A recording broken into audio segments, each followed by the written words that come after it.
శ్రీవారి కారం, శ్రీవారిని ప్రేమించే వారి కోసం. శ్రీవారి spices, chilli, turmeric, coriander powder. శ్రీవారి కారం, శ్రీవారిని ప్రేమించే వారి కోసం. క్రిస్మస్ పండుగ కార్యక్రమాన్ని ఏర్పాటు చేసి ఈ కార్యక్రమంలో నాతో పాటు సహచార మంత్రివర్గ సభ్యులు మహమ్మద్ అజారుద్దీన్ గారిని, హైదరాబాద్ ఇన్ఛార్జ్ మినిస్టర్ పొన్నం ప్రభాకర్ గారిని, మిత్రులు పొంగులేటి శ్రీనివాస్ రెడ్డి గారిని,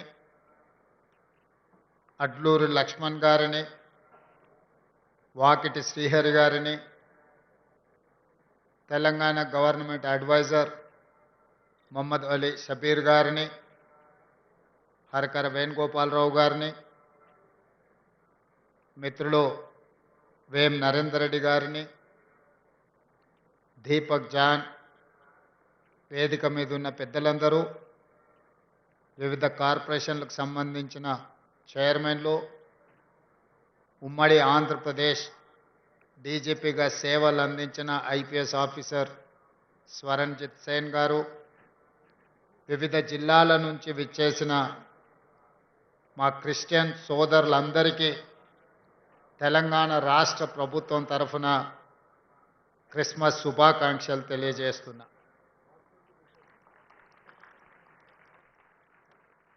అదేవిధంగా 2000 సంవత్సరాల క్రితం పశువుల పాకలో జన్మించిన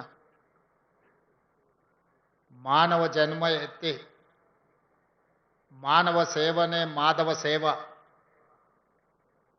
ప్రేమను పంచాలి, శాంతిని పెంచాలి అని సందేశాన్నిచ్చి మానవుడే దేవుడుగా మారిన యేసు ప్రభు యొక్క జన్మదినము ప్రపంచానికే ఒక పెద్ద పండుగ.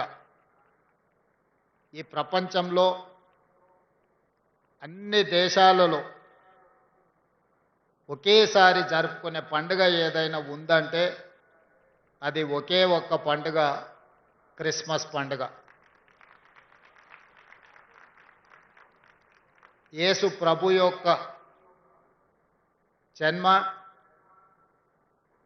ఈ లోకానికి శాంతిని, ఈ లోకానికి ప్రేమను అందించింది. దారి తప్పిన బాధితులకు సన్మార్గాన్ని సూచించి ద్వేషించే వాళ్ళను కూడా ప్రేమించేంత గొప్ప మనసును ప్రభువు మనకు అందించడమే కాకుండా నిత్యం వారి స్ఫూర్తి మనకు కలిగించి ఈ ప్రపంచమే ఒక శాంతి సందేశాన్ని అందించడానికి యేసు ప్రభువు కారకులైంది. అందుకే వారు జన్మించిన మాసము December month is miracle month. ప్రపంచంలోనే అద్భుతం జరిగిన మాసం ఏదైతే ఉన్నదో అది డిసెంబర్ మాసం. యేసు ప్రభు జన్మించడం వల్ల ఈ ప్రపంచానికి ఒక అద్భుతం జరగడమే కాకుండా ఈ ప్రపంచానికి శాంతి సందేశాన్ని ప్రేమ దూతగా వారు మన మధ్యలో అవతరించి మనల్ని అందరినీ సన్మార్గంలో నడిపించారు. ఈనాడు కాంగ్రెస్ పార్టీకి కూడా డిసెంబర్ తెలంగాణ ప్రజలకు కూడా ఒక మిరకల్ మంత్. నేను ఎందుకు ఈ మాట అధికారికంగా చెబుతున్నాను అని అంటే, డిసెంబర్ మాసంలో మా నాయకురాలు శ్రీమతి సోనియా గాంధీ గారు డిసెంబర్ 9 నాడు జన్మించారు. డిసెంబర్ 9 నాడు జన్మించిన శ్రీమతి సోనియా గాంధీ గారు 60 సంవత్సరాల 4 కోట్ల తెలంగాణ ప్రజల యొక్క బలమైన ఆకాంక్షను ప్రత్యేక తెలంగాణ రాష్ట్ర అవతరణ అసాధ్యము అనుకొని, ఇక సాధించలేము అనుకొని వందలాది మంది తెలంగాణ బిడ్డలు ఆత్మ బలిదానం చేసుకుంటున్నప్పుడు ఈ సమాజంలో ఏ తల్లి కూడా దుఃఖంతో కడుపు కోతతో బాధపడకూడదు. ఆ తల్లుల యొక్క దుఃఖాన్ని శాశ్వతంగా పరిష్కరించాలి అని రాజకీయంగా భారీ మూల్యం చెల్లించి ఆంధ్రప్రదేశ్లో పార్టీకి తీరను నష్టం జరిగిన, కేంద్రంలో అధికారం కోల్పోయినా, తెలంగాణ రాష్ట్రంలో రాజకీయంగా ఒడిదుడుకులను ఎదుర్కొన్న ఒక తల్లి మనసు కలిగిన శ్రీమతి సోనియా గాంధీ గారు తెలంగాణ రాష్ట్రాన్ని ప్రసాదించి ఈనాడు తెలంగాణ రాష్ట్రంలో మనం అందరము క్రిస్మస్ పండుగను జరుపుకుంటున్నాము అని అంటే ఇందులో శ్రీమతి సోనియా గాంధీ గారి యొక్క పాత్ర, వారి త్యాగం ఎంతగానో ఉంది. ఇదే కాకుండా ఇదే వేదిక మీద ఇదే మాసంలో డిసెంబర్ 7, 2023 నాడు పేదలు ఎన్నుకున్న ప్రభుత్వం, పేదలకు సేవను ప్రేమను అందించే ప్రభుత్వం, ప్రజాపాలనను ఇక్కడనే ప్రమాణ స్వీకారం చేసి బాధ్యత చేపట్టి 4 కోట్ల తెలంగాణ ప్రజలకు ఈరోజు శాంతిని అందించడమే కాకుండా సంక్షేమ పథకాలను ఈరోజు పేదలకు చేరవేస్తున్నాము. అందుకే డిసెంబర్ మాసము మాకు, పేద ప్రజలకు, తెలంగాణ సమాజానికి మిరకల్ మంత్ అని నేను అందుకోసమే అధికారికంగా ఈ వేదిక మీద నుంచి చెప్తున్నా. మా పాలనలో ప్రభువు బోధనలను, వారిచ్చిన సందేశాన్ని, వారు ఏమి కోరుకున్నారో, మేము ఎవరికి చెరువ కావాలని వారు భావించినరో ఆ స్ఫూర్తితో మా ప్రభుత్వం పనిచేస్తుంది.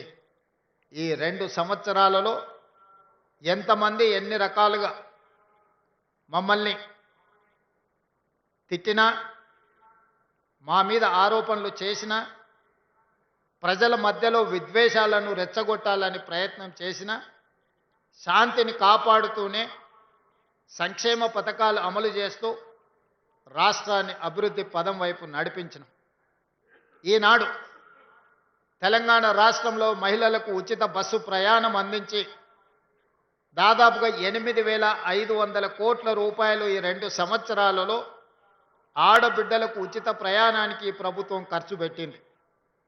అదేవిధంగా 65 లక్షల మంది స్వయం సహాయక సంఘాలలో ఉన్న ఆడబిడ్డలకు, పేదలకు 27,000 కోట్ల రూపాయలు సున్నా వడ్డీతో వాళ్లకు రుణాలు అందించి ఆర్థికంగా వాళ్ళు నిలబడడానికి ఈరోజు ప్రభుత్వం సహకరించింది.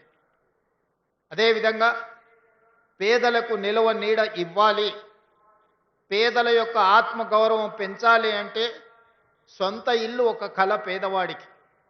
అలాంటి పేదలకు ఇందిరమ్మ రాజ్యంలో 4,50,000 ఇండ్లు 22,500 కోట్లతోని ఈరోజు అమలు చేసి అత్యంత నిరుపేదలైన దళితులకు, క్రిస్టియన్లకు, ముస్లిం మైనారిటీలకు ఈరోజు మనము ఇల్లు ఇవ్వడం ద్వారా పేదవాళ్లను ప్రేమగా చూసుకోవాలి, వాళ్ళ గౌరవాన్ని పెంచాలన్న ఆలోచనతోని ఈరోజు మా ప్రభుత్వం పనిచేస్తుంది. గతంలో ఫుడ్ సెక్యూరిటీ, ఆహార భద్రత చట్టాన్ని పేదవాడికి అన్నం పెట్టాలి, పేదవాడిని ఆకలి తీర్చాలి అని ఆలోచన చేసి శ్రీమతి సోనియా గాంధీ గారు ఫుడ్ సెక్యూరిటీ యాక్ట్ తీసుకొచ్చారు.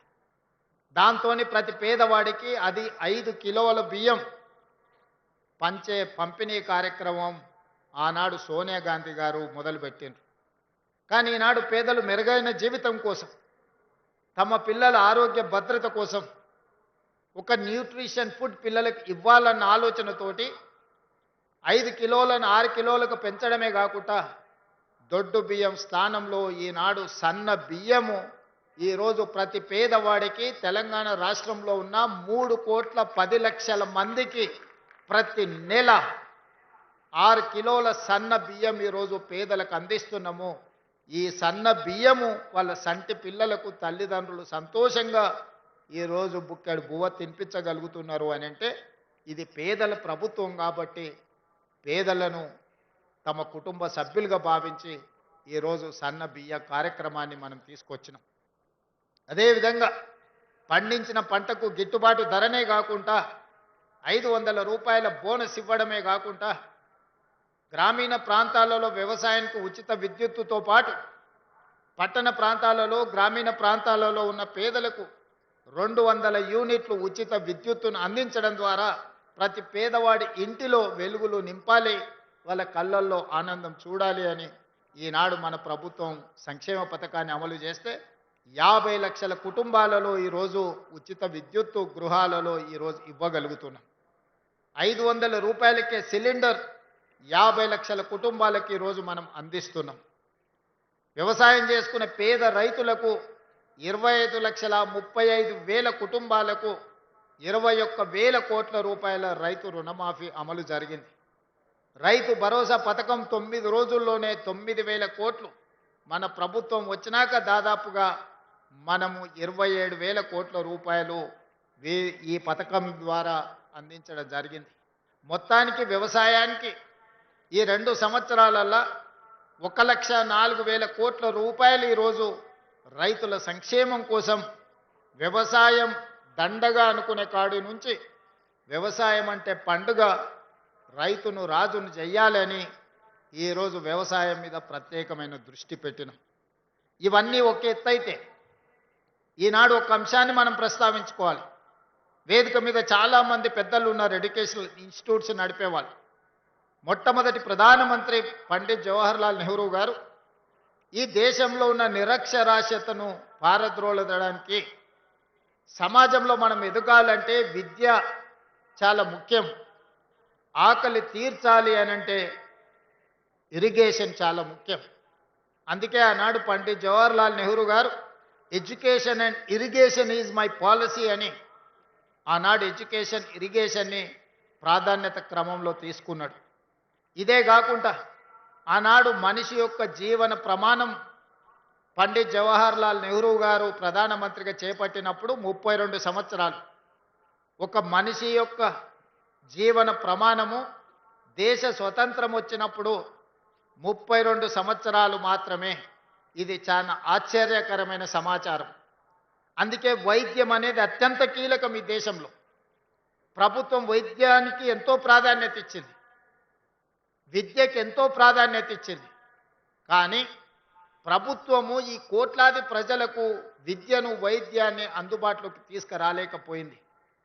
ప్రభుత్వంతో పోటీపడి క్రిస్టియన్ మిషనరీసు ఒక వార్ లాగా ఒక యుద్ధం చేస్తే ఎంత గొప్పగా యుద్ధంలో గెలవడానికి ప్రయత్నం చేస్తామో క్రిస్టియన్ మిషనరీసు ఎడ్యుకేషన్ అండ్ హెల్త్ని ప్రాధాన్యత తీసుకొని విద్యను వైద్యాన్ని ప్రభుత్వంతో సమానంగా ఈ దేశంలో పేదలకు అందించారు. కాబట్టే ఈ దేశంలో నిరక్షరాస్యతను నిర్మూలించి ప్రపంచానికి మేధస్సును అందించే సైంటిస్టులను ఇంజనీర్లను ఈరోజు మనము ఉత్పత్తి చేయగలుగుతున్నాము.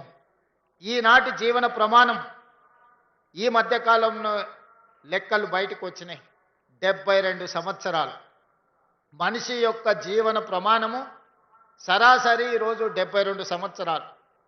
స్వతంత్రం వచ్చినప్పుడు ఒక మనిషి జీవన ప్రమాణము 32 సంవత్సరాలు ఉంటే ఈరోజు 72-73 సంవత్సరాలకు చేరుకున్నామంటే రాష్ట్ర కేంద్ర ప్రభుత్వాలు ఎంత ప్రయత్నం చేసినాయో వారితో పోటీ పడి సేవ చెయ్యాలి, మానవాళిని కాపాడాలి, ఈ కాపాడిన మానవాళికి విద్యను అందించాలి అని క్రిస్టియన్ మిషనరీసు కంకణం కట్టుకొని అంకిత భావంతో సేవలు అందించింది. కాబట్టి ఈ దేశంలో విద్య వైద్యము క్రిస్టియన్ మిషనరీస్ అందించిన సేవలని అభినందించాల్సిన బాధ్యత ఏ ప్రభుత్వానికైనా ఉన్నది. కొన్ని ప్రాంతాలలో ప్రభుత్వం కూడా చేరుకోలేని ప్రాంతాలలో ఈ మిషనరీస్ చేరుకొని అత్యంత నిరుపేదలకు విద్యను వైద్యాన్ని అందుబాటులోకి తీసుకొచ్చి వాళ్ళ ప్రాణాలను కాపాడడమే కాకుండా వాళ్ళ ఆత్మ గౌరవాన్ని పెంచే విధంగా పనిచేసింది.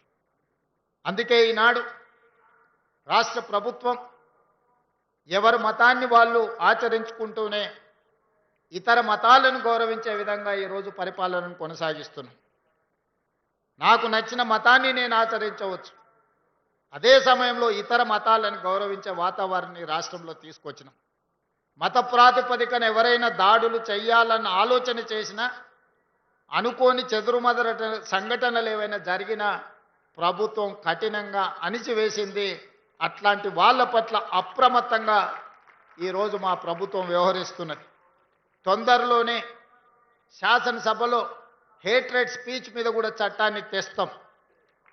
ఇతర మతాలను కించపరిచే విధంగా ఎవరైనా మాట్లాడితే చట్ట పరిధిలో వాళ్ళని శిక్షించడానికి అవసరమైన చట్టాన్ని ఈ మధ్య కాలంలోనే కర్ణాటక రాష్ట్రంలో కాంగ్రెస్ పార్టీ శాసనసభలో ప్రవేశపెట్టి ఇతర మతాలను కించపరిచే విధంగా, ఇతర మతస్థులను తక్కువ చేసే విధంగా మాట్లాడితే శిక్షించే విధంగా చట్టాన్ని సవరించిండ్రు. తొందరలోనే తెలంగాణ రాష్ట్రంలో కూడా బడ్జెట్ సమావేశాలలో ఆ చట్టాన్ని తీసుకొచ్చి అన్ని మతాలకు సమానమైన హక్కును, అధికారాన్ని, వాళ్ళ యొక్క మతాన్ని వాళ్ళు ఆచరించే స్వేచ్ఛను తెలంగాణ రాష్ట్ర ప్రభుత్వం అందిస్తుంది అని చెప్పి నేను ఈ సందర్భంగా తెలియజేస్తున్నా. ఈనాడు క్రిస్టియన్ మైనారిటీ, ముస్లిం మైనారిటీ, ఇతర ఏ మైనారిటీలైనా ఉండొచ్చు, వాళ్ళకు అందించే సంక్షేమము, అభివృద్ధి ఎవరి దయ కాదు, వాళ్ళ హక్కు అని నేను సంపూర్ణంగా విశ్వసిస్తున్నా. మీ హక్కులను కాపాడడానికి మేమున్నాం. మీ హక్కులు ఎక్కడైనా భంగం కలిగితే సరిదిద్దడానికి మా ప్రభుత్వం సిద్ధంగా ఉంది. ఈరోజు చాలా ప్రాంతాలలో క్రిస్టియన్ సోదరులకు శ్మశాన వాటికల యొక్క సమస్య ఉన్నది నా దృష్టికి వచ్చింది. కానీ గ్రామం పక్కనే భూమి కేటాయించాలంటే ఈరోజు ప్రభుత్వం దగ్గర భూమి లేదు. అందుకే వేదిక మీద ఉన్న మత పెద్దలకు నేను ఒక సూచన చేస్తున్నా. ఊరికి కొంచెం దూరంగా అయినా ప్రభుత్వ భూమి ఉంటే కేటాయిస్తాం, ప్రభుత్వ భూమి కేటాయిస్తాం. లోకల్గా ఏదైనా జరిగినప్పుడు అంబులెన్సులను ఏర్పాటు చేసుకోండి ఇక్కడి నుంచి అక్కడికి తీసుకెళ్ళడానికి. ఊరి పక్కనే శ్మశాన వాటిక ఇవ్వాలి అంటే ప్రభుత్వానికి భూముల అందుబాటు తక్కువ ఉన్నది కాబట్టి కొంచెం దూరంగా అయినా భూములను కేటాయించి ఆ భూములను కాపాడడానికి అవసరమైన రక్షణ గోడలు కట్టి భూములు, శ్మశాన వాటికలను కేటాయించాలి అని, బ్రతకడానికి ఇల్లు ఇచ్చినప్పుడు, మరణించినప్పుడు కూడా వాళ్ళని ఎక్కడ మనము తీసుకువెళ్ళాలో కూడా ప్రభుత్వం బాధ్యత. ఖచ్చితంగా శ్మశాన వాటికల సమస్యలను కూడా ముస్లిం మైనారిటీ, క్రిస్టియన్ మైనారిటీకి సంబంధించిన శ్మశాన వాటికల సమస్యల్ని పరిష్కరించి ఊరికి కొంచెం దూరమైనా సరే మీకు భూమి కేటాయించే విధంగా ప్రభుత్వం చర్యలు తీసుకుంటుంది. దానికి అవసరమైన అంబులెన్సులు కానీ ఇతర వాహన సదుపాయాన్ని ప్రభుత్వ పరంగా చేస్తాం, లేదా స్వచ్ఛంద సంస్థలోనూ ప్రోత్సహించి వాళ్ళ ద్వారా కూడా మీకు ఆ సహాయాన్ని అందించే విధంగా ఏర్పాట్లు చేస్తాం. అందుకే ఈరోజు మిత్రులారా, ఈ మిరకల్ మంత్ యేసు ప్రభు యొక్క జన్మదినము మనందరికీ శాంతిని ఇవ్వడమే కాకుండా ప్రేమను పంచాలి అనే ఒక గొప్ప సందేశాన్ని అందించిండ్రు. ఆ స్ఫూర్తితో ప్రభుత్వం పనిచేస్తుంది. మీకు క్రిస్మస్ శుభాకాంక్షలతో పాటు నూతన సంవత్సర శుభాకాంక్షలు తెలియజేస్తున్నా. నూతన సంవత్సరం మనందరి జీవితాలలో గొప్ప మార్పును తీసుకురావాలి. మన రాష్ట్రం అభివృద్ధి పదం వైపు నడవాలి. తెలంగాణ రైజింగ్ దేశానికే ఒక రోల్ మోడల్ కావాలి. ఈ తెలంగాణ మోడల్తోని దేశంలోనే తెలంగాణ రాష్ట్రం ప్రథమ స్థానంలో ఉండాలి. ఈ విధంగా ముందుకు వెళ్ళడానికి మాకు శక్తిని ఇవ్వండి. ఆ శక్తిని ప్రసాదించడానికి మీరందరూ ప్రభువును ప్రార్థించండి, మమ్మల్ని ఆశీర్వదించండి అని కోరుకుంటూ మీ అందరి దగ్గర సెలవు తీసుకుంటున్నా. ధన్యవాదాలు మిత్రులారా.